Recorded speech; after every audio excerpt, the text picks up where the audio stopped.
Hello, everyone. Welcome to yet another session of Accolite Digital Connect, our thought leadership series that focuses on the latest technology trends and business insights featuring some of our experts. I'm Swati Lekha, and I will be your host for the evening. So today's session is all about machine learning. It's the first of a three-part series that will focus on machine learning, what is the scope of its application, and whether machines will really take our jobs in the future. And to give us all those insights, we have with us today Priyanka Pal-Setkar, who works as a product manager in the Lean Inception studio at Accolite Digital. Priyanka has experience as a full stack developer and a data analyst in investment banking and the finance domain. She is also the co-founder of Alma Meal, which supports the entrepreneurial aspirations of Indian homemakers through technology. Priyanka is also a Harvard's Crossroads Emerging Leader and Hindustan Times Pune's Top 30 Under 30 for 2019. But before I hand it over to Priyanka, if any of you have any questions, please put them in the comment section so that we can take it up at the end of the session. So without further ado, I'll hand it over to our speaker. Welcome to the session, Priyanka, and over to you. Thank you, Swati, for the introduction. Hello, everyone. Good morning, good afternoon, and good evening. I'm Priyanka, and I want to welcome you all to Accolite Digital Connect. Today's session is the first part in a three-part series that covers the most important aspects of machine learning. What I hope to achieve from this series is to build a fundamental understanding of machine learning and its capabilities. So we won't deep dive into the depths of every machine learning algorithm. Maybe we can add more sessions to this series later. But for this three-part series, I want us to catch the general theme of how machine learning works. And I have gathered resources from all over the web to help us break the complexities of machine learning into simple, understandable chunks. So in today's session, we'll broadly define what machine learning is and understand what it can and cannot do. I have divided the agenda for today into 5 questions. First, we'll broadly look at what machine learning is. Then, we'll look at how machine learning algorithms have developed over the years. And then probably the most important part of this session and what I want you to take away from this is what are the different ways in which a machine learns. Next, we'll understand the scope of machine learning's application. So basically what it can and cannot do. And finally, we will answer the vexed question, will machines take our jobs in the future? So let's get started. What is machine learning? Let's imagine that you work in the health sector and you have got your hands on the results of a clinical trial. So we have our data set here. This data set basically maps the treatment day, which is our input, to the dosage value of medicine given to the patient, which is our output. So on day 1, say the patient was given 28 milligrams. On day 2, the patient was given 17 milligrams, and so on. Now let's say a new patient comes and it is day 2 for the patient. You are the caretaker of this patient for this particular treatment. What dosage would you give the patient on day 2?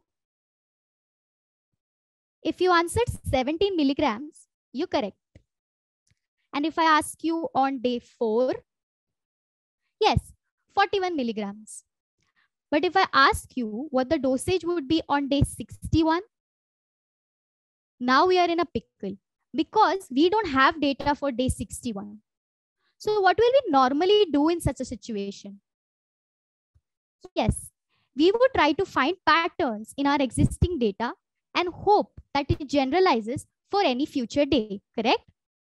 Congratulations, we just implemented our first machine learning algorithm. Let's try to define machine learning now. Machine learning is an approach to automating repeated decisions. So in our previous example, the repeated decision was to output the medicine dosage on any given day.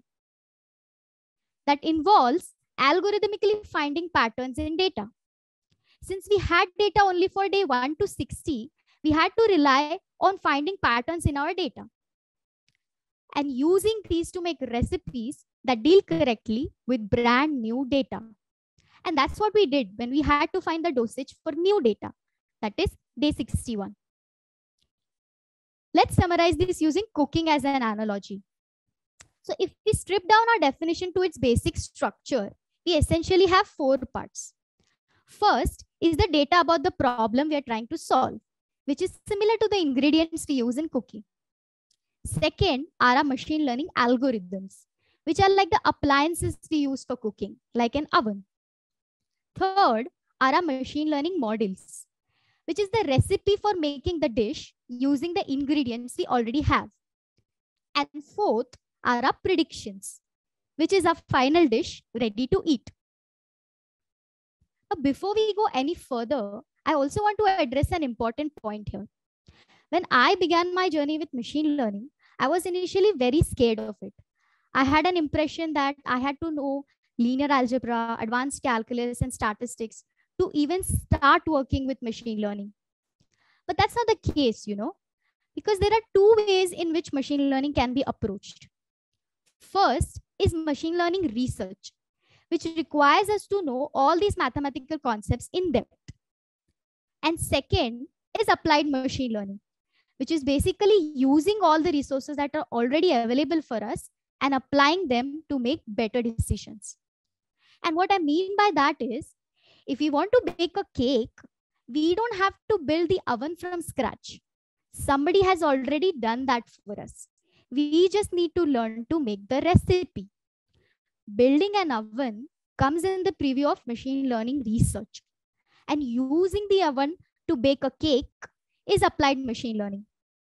And with the plethora of open source resources out there, I think all of us should be able to bake our cakes very easily.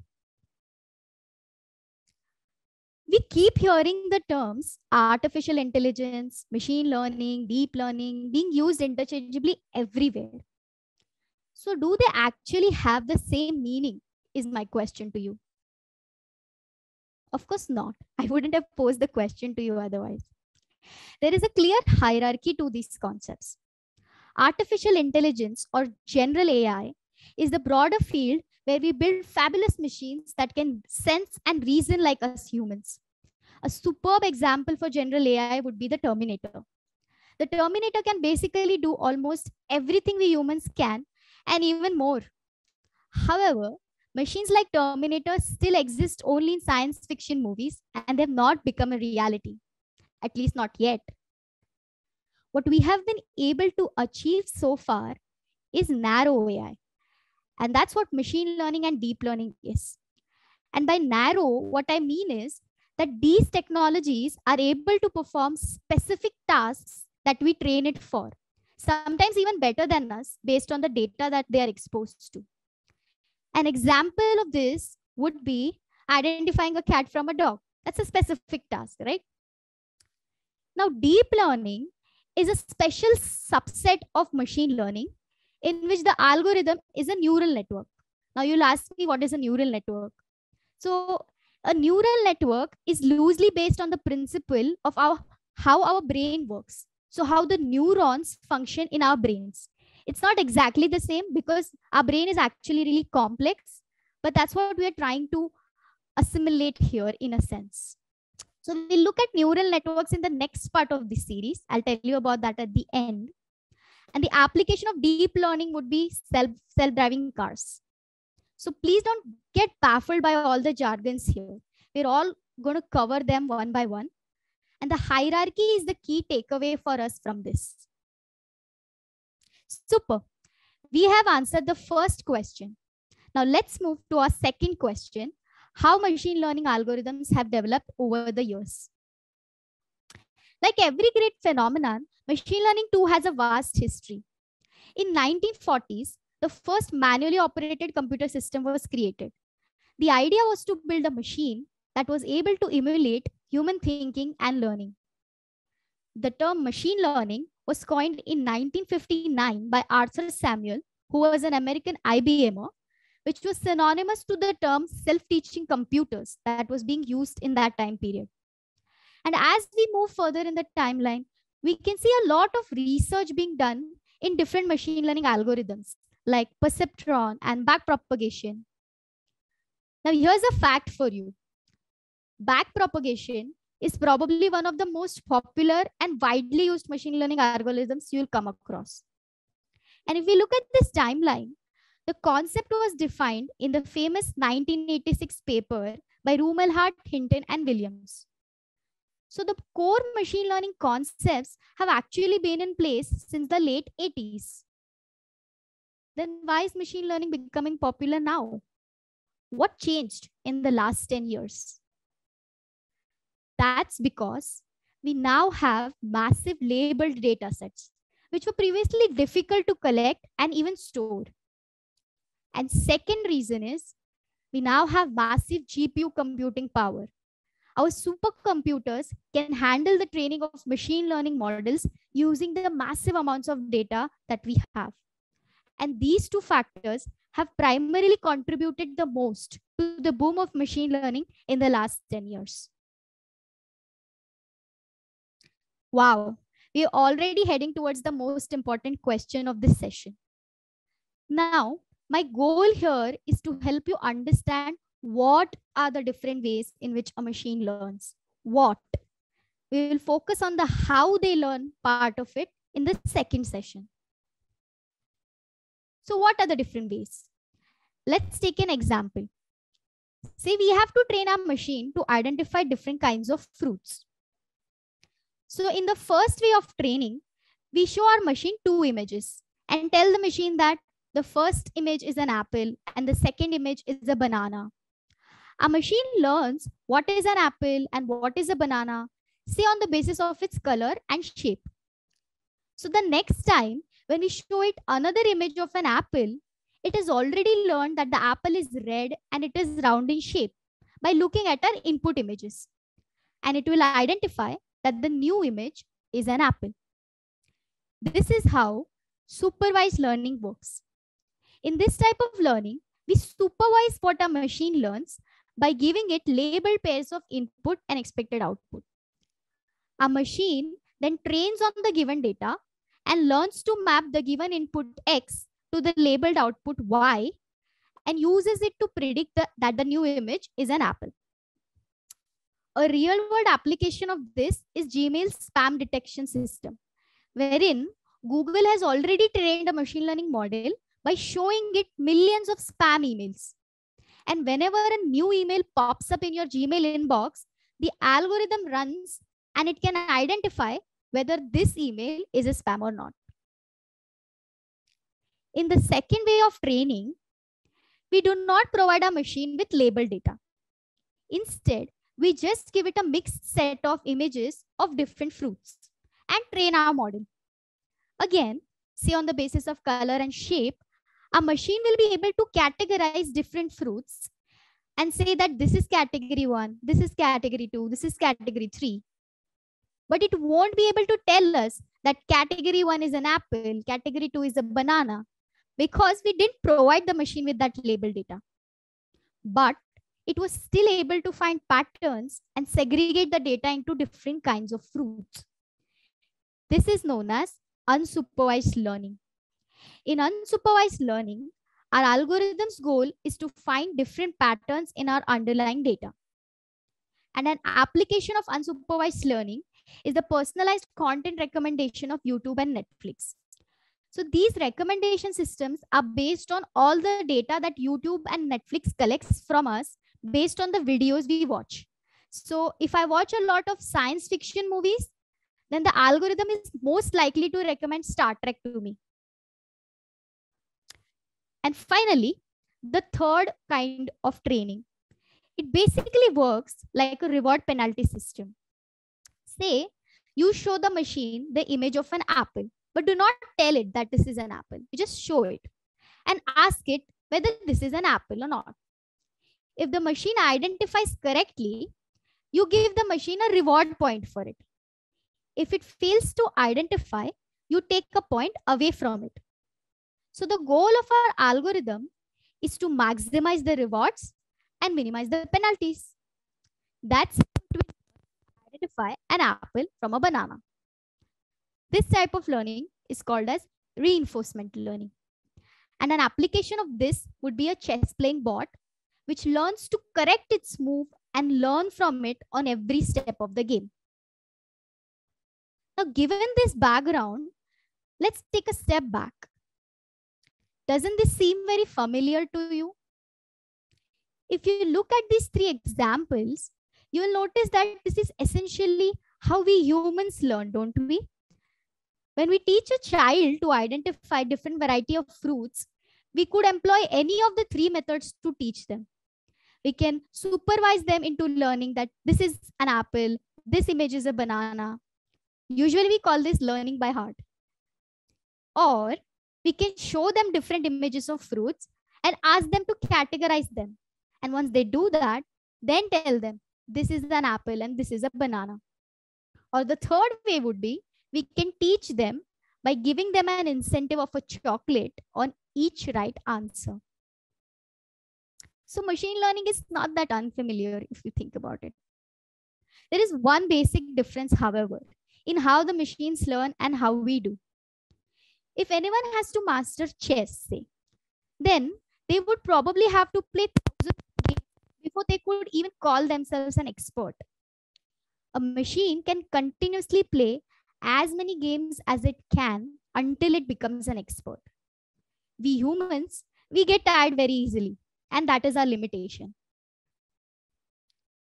So given this basic understanding of machine learning algorithms, it is important that we know how machine learning differs from traditional programming.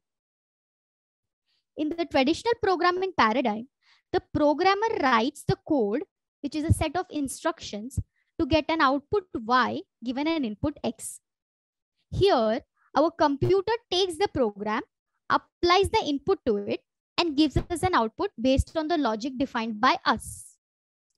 But in machine learning, the machine learns to write its own set of instructions, mapping the input x to the given output y, without us explicitly programming the computer to do so. So we are basically training the machine how to learn on its own by exposing it to lots and lots of examples through our data. Wow.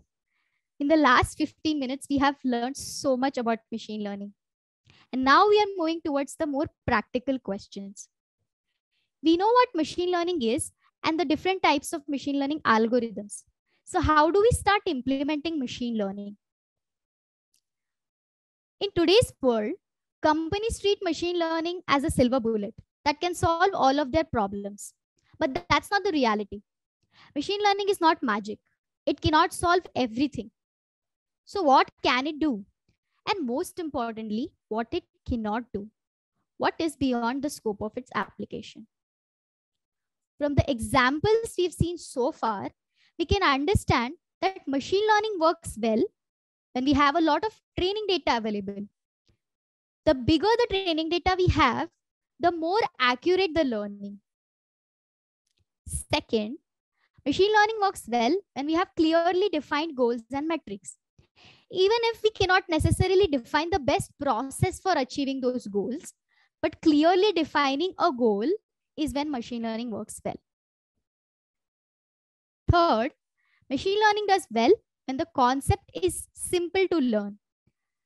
By that I mean, there needs to be no long logic chains or, a diverse background knowledge needed for the machine to answer that question. The concept to learn has to be simple. Now, when does machine learning not do well? Common sense. I'll give you an example. So, Silicon Valley entrepreneur Kevin Lacker asked GPT-3. GPT-3 is like Alexa and Siri, considered like Alexa and Siri. So basically answers our questions. So if we ask it any question on the basis of the data that it has, it will answer our question. So when Kevin asked GPT-3, which is heavier, a toaster or a pencil? GPT-3 answered pencil. Even a small child knows that the answer to this question is toaster. So then why did GPT-3 answer incorrectly? That's because as humans, we can picture these objects. We perceive what they are and we can imagine holding the toaster in one hand and the pencil in the other hand, and conclude that the toaster weighs more. But for a machine, it has to rely on statistical patterns to answer this question. And if the data we provided lacks the ability to answer this question, then the machine will answer incorrectly, like it did in this case. Second case where machine learning doesn't do well is learning continuously and adapting on fly. And by that I mean, if I train my model to identify apples, and then if I ask it the question whether the new input is a banana, my model won't be able to answer that because it was trained to identify apples. I will have to go back and retrain my model to identify a banana. Only then it will be able to answer my question. Third are cause and effect relationships. So if I gave my machine learning model medical data from a hospital that was treating COVID-19 patients and trained it to find patterns in the data, my model can tell me that a lot of people are dying and they have corona. But it cannot establish the causal relationship that people first become COVID positive and then they die. It cannot grasp causality, which kind of links to our common sense point as well. And fourth, and probably the most important thing, is ethical reasoning. So in 2016, Microsoft launched a bot account called Tay on Twitter, whose job was to interact with users by reading their tweets. And within hours of its launch, internet trolls had gotten Tay to tweet a wide range of offensive statements, like Hitler was right. And Microsoft had to take the bot down immediately. Why did this happen? Because Tay does not understand the concept of right or wrong. She basically just picked up the trash talk that was on the internet and tweeted the same. This is another part where machine learning doesn't do well. It cannot evaluate the ethical significance of its learnings. So now you'll ask me, okay, Priyanka, we have a lot of data and we have a problem that needs to be addressed immediately. So how do we identify whether we even need to use machine learning or not? If you Google machine learning, Andrew Ng, who is the founder of Coursera and the head of Google Brain, would most likely be the first person you would find. And Andrew Ng has defined a general rule for us to identify whether to use machine learning or not in our specific cases. And it makes sense in most cases. So according to his rule, if a typical person can do a mental task with less than 1 second of thought, we can probably automate it using machine learning either now or in the near future. So mental task could be, is this a cat or a dog? Can you tell a cat, is it a cat or a dog in 1 second? You can. So then the machine can also do it. That's basically his criteria. Of course, like that doesn't cover every case, but it could be a good first line of check for anyone who has the data and who has to decide whether machine learning will actually be able to solve their problem or not. There are other factors as well, but this could be your first line of check. Wow. We are already here at the end of our session. And now we are moving to the $1 million question. Will machines take our jobs in the future? Well, the answer to this question is yes and no. So according to a report from World Economic Forum, 85 million jobs will be replaced by AI by 2025. But the same report also states that 97 million new jobs will also be created during that period. I somehow feel better knowing that. Most jobs involve a number of activities, and some of these activities are more prone to automation, while others require judgment, social skills, and other hard to automate human capabilities. But just because we can automate some of the activities in a job, that does not mean that the whole job has disappeared. On the contrary, automating parts of a job will often increase the productivity and quality of the person who is working by complementing his or her skills with machine learning. and in fact enabling them to focus on the more important aspects of the job where human intervention is required. And the increase in overall productivity will create more consumer demand and will create more jobs. Hence 97 million jobs are created. That's my crude understanding, but I hope that makes sense. The real question, according to me, that we should ask ourselves is, what will the future of work be like? Yes, machines will replace humans for many jobs. Just as innovative farming equipments like the tractor replaced humans and horses and bulls during the Industrial Revolution. So this is the AI revolution, and it's just beginning. It is certain that majority of jobs will experience significant changes, and humans and machines will find themselves in symbiotic relationships, helping each other to do what they do best. And in the light of this knowledge, it is more important for us now to understand what machine learning is, what are its capabilities, and to judge the demand in new skills in the future and adapt accordingly for our own survival. And with that final thought, I want to thank you all for attending this short session. I hope you learned something new about machine learning today. And as promised, in the next session, we'll actually start digging into look at the mathematics behind machine learning and understand how machines actually learn. I'm going to make this very visual and very interesting, I promise. It usually looks like magic, but it follows a simple rule, and that is storing our pile of data until it starts looking right. So do attend the next session because you do not want to miss this one. Thank you so much once again. And over to you, Swati, if you have any questions.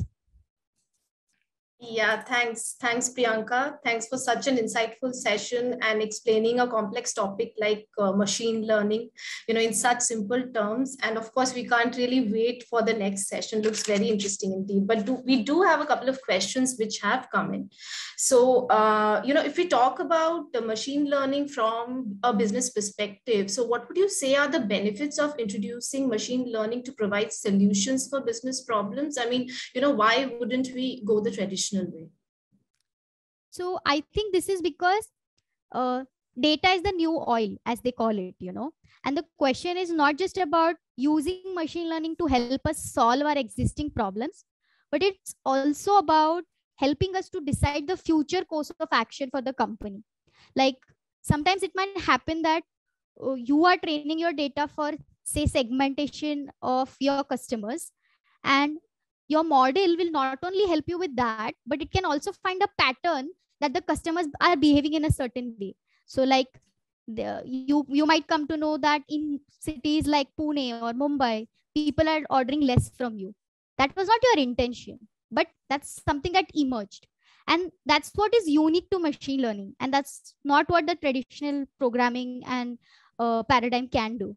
So you can basically gather future actionable points from these insights, which our machine learning algorithms can provide us.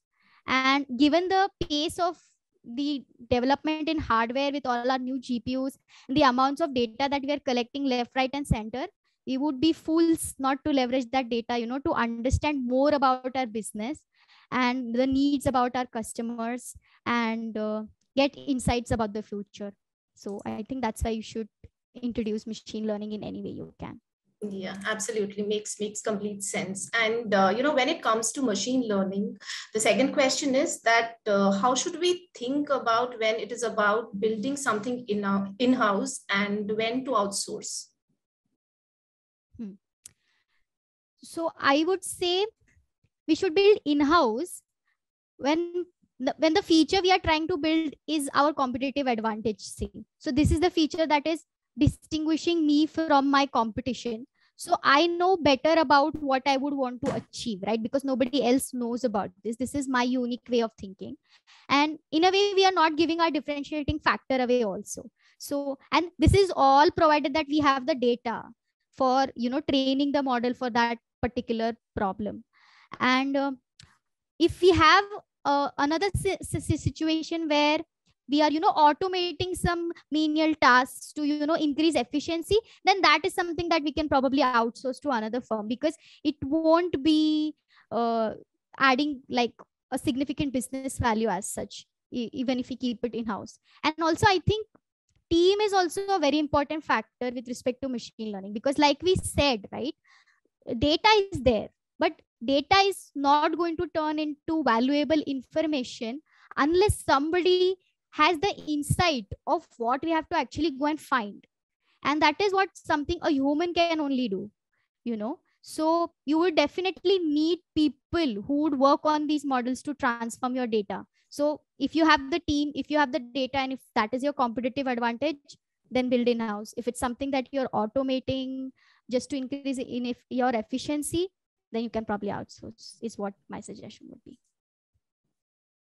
Right. Yeah. Thanks a lot for that. So these are the questions that we have for now, but in case any of our viewers have any other question, please add them in the comments section under the LinkedIn post, and we'll be really happy to address them later. And before I conclude the session, I would really like to thank Priyanka for such an insightful session. And of course, a big thank you to all our viewers who tuned in for this session. And we really look forward to having you join us in the next Accolite Digital Connect session. Thank you so much.